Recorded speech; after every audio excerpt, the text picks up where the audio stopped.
Alors à cette époque-là, durant la décennie des années 70, 71, 79, vous avez connu pas mal d'artistes français de légende qui sont disparus aujourd'hui. J'aimerais que vous me parliez vraiment de 4 d'entre eux. Le premier, c'est Claude François, bien sûr. Claude, oui, je le connaissais bien. J'avais des contacts très étroits avec Claude.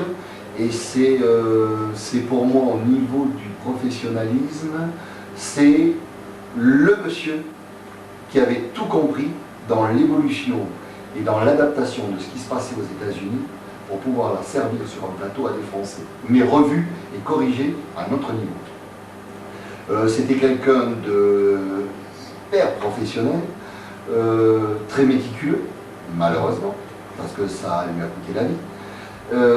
C'était... invivable, il paraît. Invivable, oui, mais moi...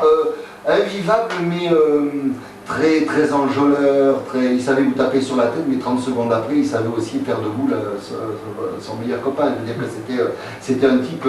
C'était un peu une anguille, hein, il était insaisissable. Mais moi, le côté invivable, je ne l'ai pas trop connu.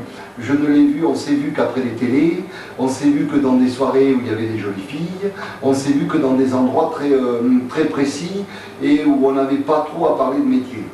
Ce qu'il faut que vous sachiez, c'est que quand Claude est mort, on était, je tairai le nom des 2 autres artistes qui devaient s'associer à Claude et à moi. On voulait monter une maison de disques qui allait pas s'appeler Unité d'artistes, mais qui était très près de ce système-là. Et ça devait se faire dans les 15 jours qui ont suivi la mort de Claude. Et dans les 4 que nous étions, il y en avait 2 qui sont toujours en vie et qui sont très importants en France. Donc si vous voulez, on allait quand même faire... Parce qu'on s'était rendu compte, en tant qu'indépendant, parce qu'il n'y avait pas que moi qui avait des problèmes avec le Marseille, hein, on s'était rendu compte que les maisons de disques indépendantes, les petites maisons de disques comme nous indépendantes, on était un peu boycottés par les gros distributeurs, voilà.